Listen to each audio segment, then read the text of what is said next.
What's going on, everybody? It's Trey Leo, and I'm back.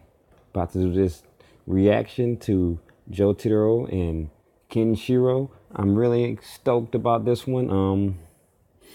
I don't know how it's gonna go. I'm kind of leaning towards Kenshiro, but at the same time, I felt like this can go either way. So, without further ado, let's get right into it. By the way, if you like this video, please hit the like button. Subscribe to my channel if you feel the need to. I do videos on other things. Don't really do commentary as much just because I need an audience, man. Give me an audience. But anyway, I'm gonna let this go. And I know it's gonna be good. I just know it's gonna be good. Without further ado, let's do it.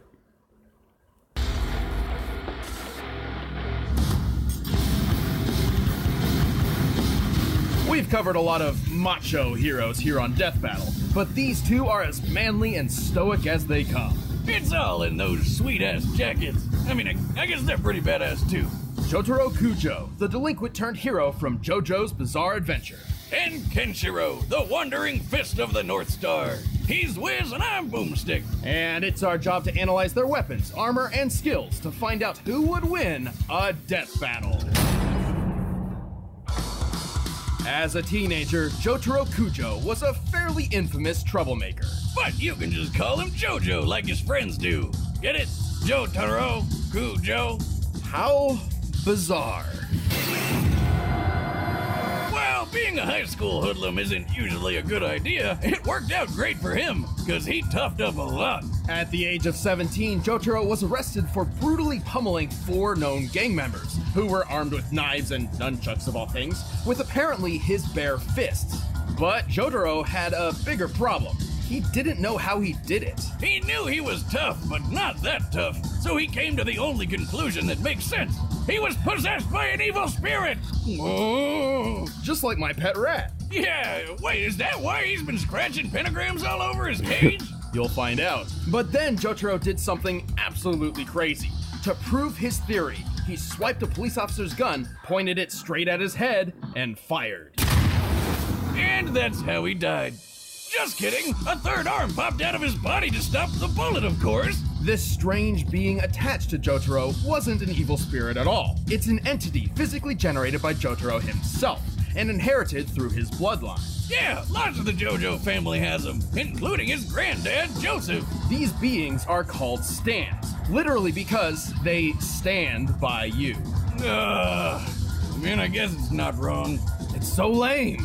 Stands are powered by their user's life force, and turns out Jotaro's life force is supercharged because he's got one of the strongest stands of all, Star Platinum. Star Platinum has superhuman strength, speed, precision, and vision. He can even phase through bodies and affect a person's inner organs. Plus, while Star Platinum can take a solid... Now, that may affect some things. I didn't know he could do that as far as phasing through people's bodies, so that's an interesting point to keep in mind. Hit. Most stands can only be damaged by other stands or stand users. So he's basically invincible unless he's fighting another stand? Exactly. In fact, unless you have a stand of your own, you wouldn't even be able to see Star Platinum. Oh great, so he's invincible and invisible. And when you combine all that with Jotaro's fighting skills and exceptional cleverness, they make a magnificent team. That's good, because Jotaro soon found out his family's old vampire nemesis was out to get him. Dio! With Star Platinum at his side, Jotaro didn't just stand up to Dio, he copied Dio's greatest ability, the time stop.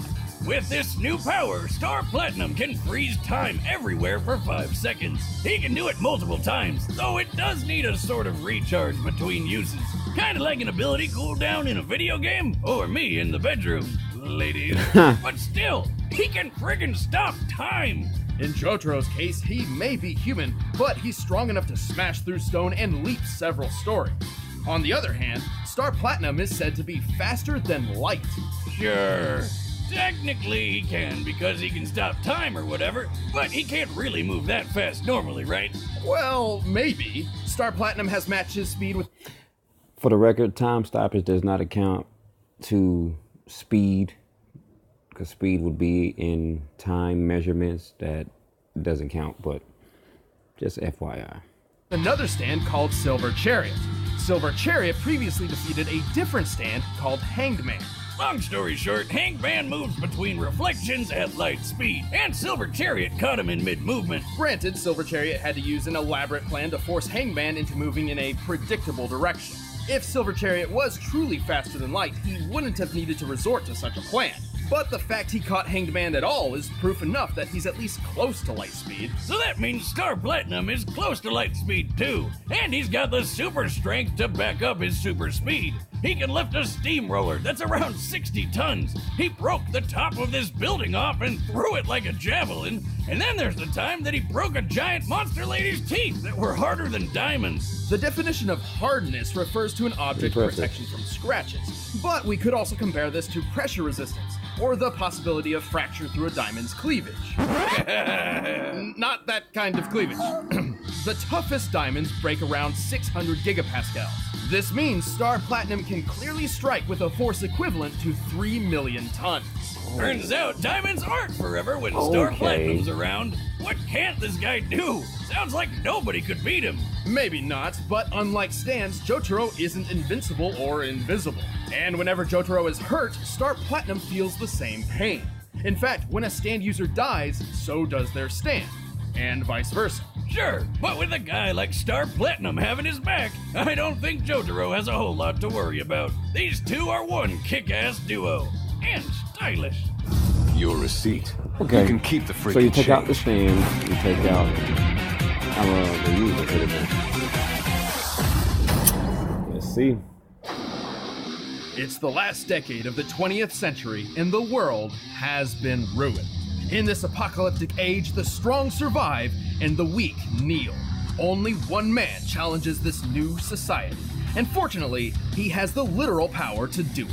Kenshiro, Fist of the North Star. Like most important protagonists, Kenshiro began his journey to greatness as a young orphan. Lucky for him, he eventually met Old Man Ryukin, who was a pretty cool dude. Ended up adopting Kenshiro along with a few other kids. He was also the 63rd Denshosha. Don't shoot what? It's on safety. A grandmaster of an ancient Chinese martial art called Hokuto Shinken. While anyone can learn the basics of this dangerous fighting style, there can only ever be one grandmaster for each generation.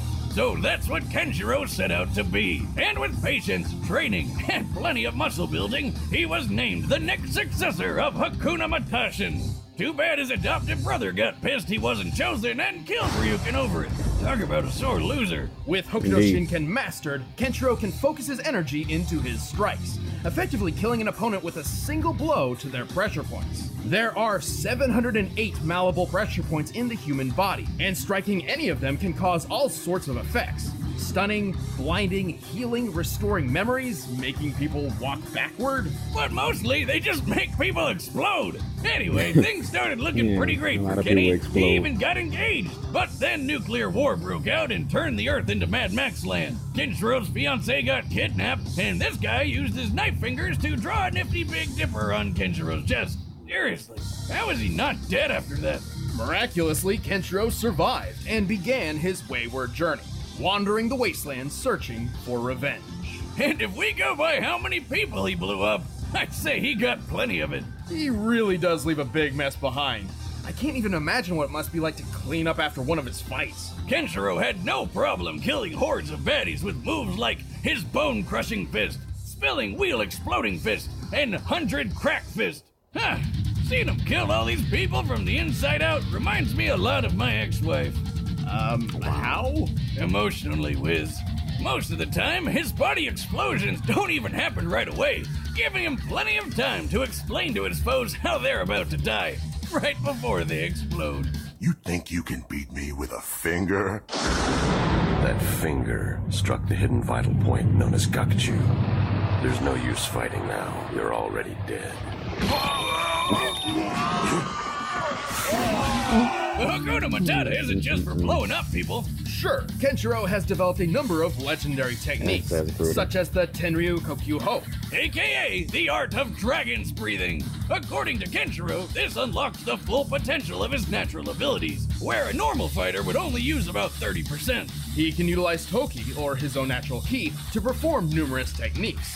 Most of these involve punching, of course, but he can also create mirage images of himself, sense other fighting auras, and fire ki-based projectiles to attack or defend from a distance.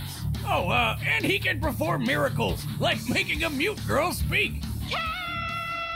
How the heck? But even that pales in comparison to Hokuto Shinken's ultimate technique, one which no previous Grandmaster ever unlocked, Muso Tensei. Only those who truly understand pain and loss can apply Muso Tensei. With it, Kenshiro draws upon his inner sadness to enter a state of nothingness. From here, he is impervious to attacks, essentially achieving intangibility. He also somehow connects to the souls of dead allies and rivals, and can even use their techniques. But it's not like he needs them. He's already crazy enough on his own. He smashed the bones of a giant with a single hand, broke a metal table just by standing up, and hit a tank so hard it blew up. He's even strong enough to break a skyscraper in half. And then when it collapsed on top of him, he just walked through it. What a boss. Just the concrete in one floor of an average-sized skyscraper can weigh over Pretty 1,000 tons. You think that's tough? Kenshiro can stand in lava. Lava! You know how hot lava is? Up to 2,000. Yeah, really freaking hot, that's what. And remember that tank? Before he blew it up, it shot him square on. It did absolutely nothing to him. Seriously, this guy is manly as hell. お前はもう死んでいる。何?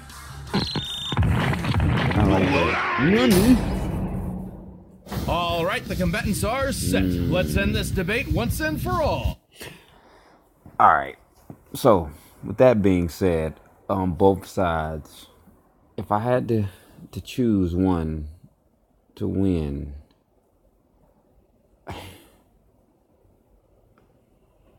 I'm gonna have to go Kenshiro, just because he's naturally strong on his own, and Jotaro, he uses the ability of his thingamajigger, spirit animal, spirit creature, if you will. Don't get mad at me, anime people, if you see it and be like, "Oh, this is."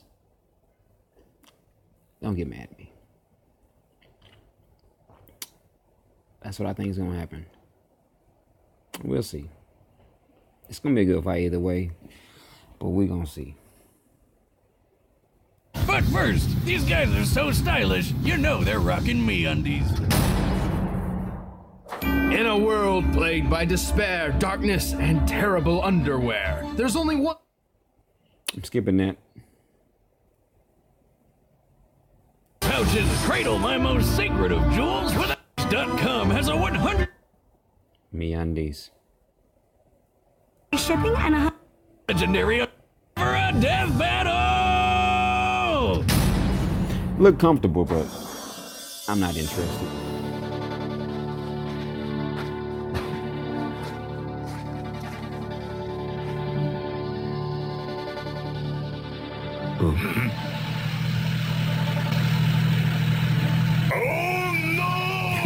Oh no!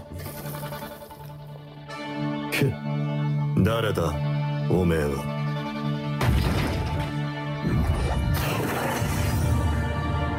おいジジイ、やるっていうのなら相手になろう。場所を選ぶ。そこが貴様の死に場所だ。やっぱりお前は態度がでかいな。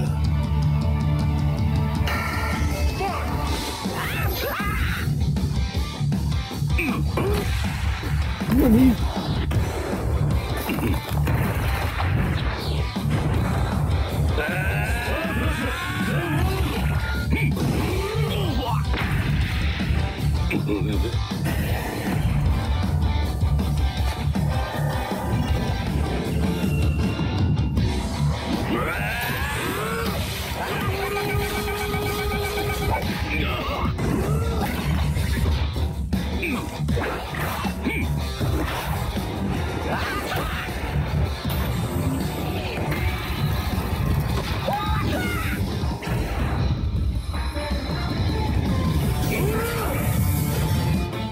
What?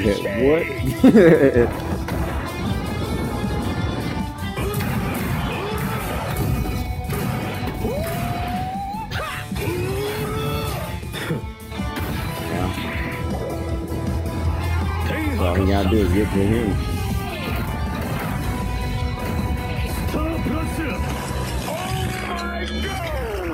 I like that.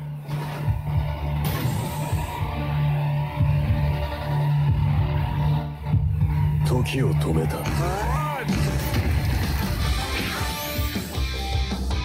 thought it was over. お前はもう死んでいる。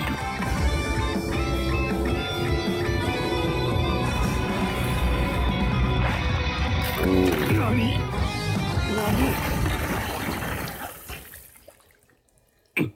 ？Son of a bitch! KO! Whoa, wait, what just happened?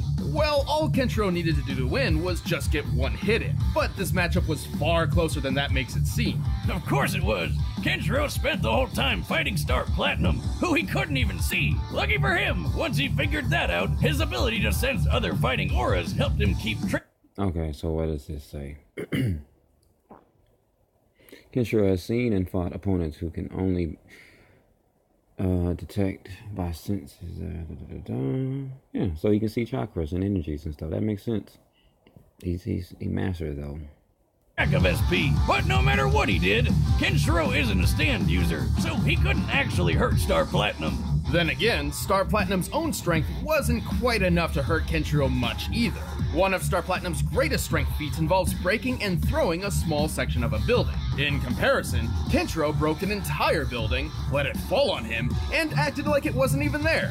Also, while Jotaro may be skilled in deducing his enemy's weaknesses and strategies in mid-fight, Kenshiro's skills, durability, and straightforward approach meant there really wasn't anything for him to pick apart here. Kenshiro did have trouble with Jotaro's time-stopping and Star Platinum's speed. However, with his awesome durability plus additional intangibility when using Muso Tensei, Kenshiro survived the time stops. And the time stops cooldowns between uses gave Kenshiro enough time to work around them. The time stop has been worked around by foes in Jotaro's past before, and as far as speed was concerned, Kenshiro may not have been faster than Star, but a mix of Muso Tensei and Mirage clones were more than enough to get by.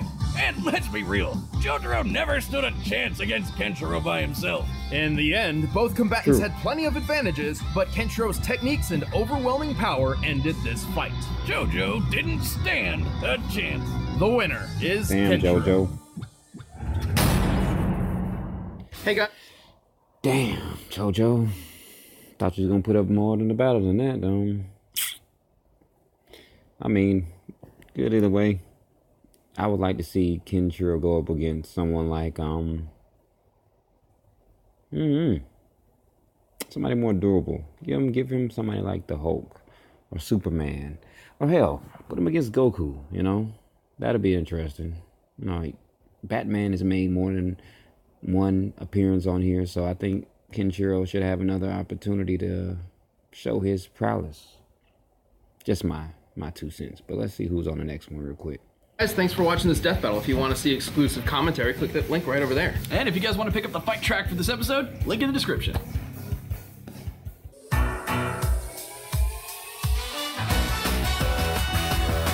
Oh, Crash Bandicoot and what? Spyro the Dragon and Crash Bandicoot, huh?